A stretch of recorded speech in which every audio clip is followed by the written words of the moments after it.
पाकिस्तान के अरशद नदीम तो निकले फुस पटाखा। कॉमनवेल्थ गेम्स के अंदर 77.41 मीटर का भाला फेंक सके।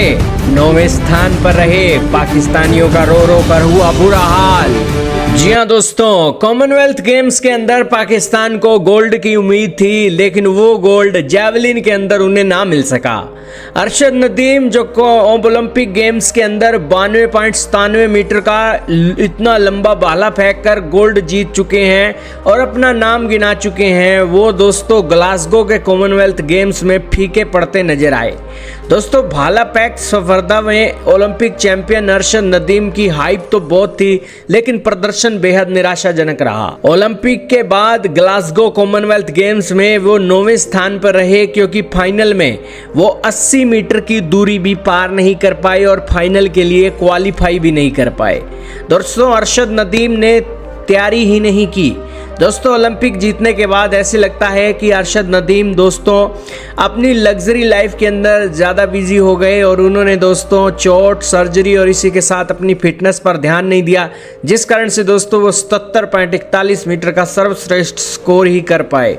दोस्तों पहला थ्रो उनका फाउल रहा, दूसरा 77.41 मीटर का थ्रो रहा, तीसरा 75.39 मीटर का थ्रो रहा और इस प्रदर्शन के कारण वो 9 स्थान पर रहे और टॉप 8 से बाहर हो गए।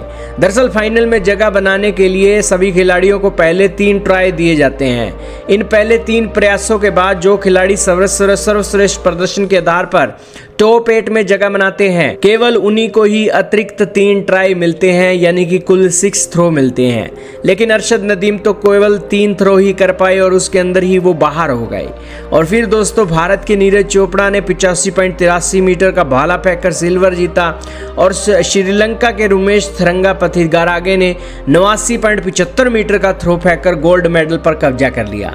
दोस्तों अरशद नदीम मेडल ना ला सके, इससे पाकिस्तानी नाराज हो गए, क्योंकि भारत के जो एक नीरज चोपड़ा हैं, जब भी किसी बड़ी फील्ड में जाते हैं तो सिल्वर तो उनका पक्का ही है, गोल्ड पर हाथ तो मार ही लेते हैं। लेकिन अरशद नदीम भी गोल्डन बॉय बन गए थे, उनके साथ तो टक्कर होनी थी भारत के नीरज चोपड़ा की, लेकिन वो टक्कर दिखी नहीं। और इसी के ऊपर दोस्तों अरशद नदीम से एक पूछा गया और अरशद नदीम के जो साथी हैं उनसे भी पूछा गया, तो इस पर बताया गया कि अरशद नदीम को इतना एक हो चुका था कॉन्फिडेंस कि वो ओलंपिक में गोल्ड जीत सकते हैं, तो वो किसी अंतर्राष्ट्रीय कैंप या विदेशी कोच की मदद नहीं लेंगे, केवल अपने देश में रहकर ही ट्रेनिंग करेंगे और उस ट्रेनिंग के बल पर वो दोस्तों एक गोल्ड मेडल जीतेंगे। अरशद नदीम के कोचों के अनुसार पेरिस ओलंपिक में स्वर्ण जीतने के बाद उन्होंने ट्रेनिंग में लापरवाही की, किसी बड़े अंतर्राष्ट्रीय कैंप या विदेशी कोच में ट्रेनिंग लेने के लिए नहीं गए और पिछले कुछ समय से फिटनेस समस्याओं और पैर की चोटों से भी जूझ रहे थे। इस वजह से वह पुरानी लय हासिल नहीं कर सके। उन्होंने बड़े टूर्नामेंट से पहले केवल स्विट्जरलैंड में एक ही तैयारी प्रतियोगिता में हिस्सा लिया था, जिससे उन्हें अपनी कमियां को सुधारने का मौका नहीं मिला। यही कारण है कि फाइनल में अरशद नदीम ना पहुंच सके और फाइनल से पहले ही उनका पत्ता कट गया। खैर कुछ भी हो, लेकिन पाकिस्तानी इतनी टिकटें करा कर वहाँ पर गए थे, वहाँ पर दोस्तों पाकिस्तानियों को गोल्ड मेडल भी ना मिल सका। हालांकि ग्लासगो कॉमनवेल्थ गेम्स में पाकिस्तान ने कुल 1 मेडल ही जीता है और वो भी फातिमा जाहिरी ने 60 किलोग्राम बॉक्सिंग में जीता है।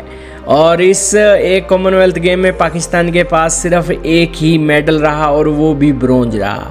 अरशद नदीम से उम्मीदें थी, लेकिन वो उस पर खरे नहीं उतर सके। आपका क्या मानना है कमेंट में बताइए।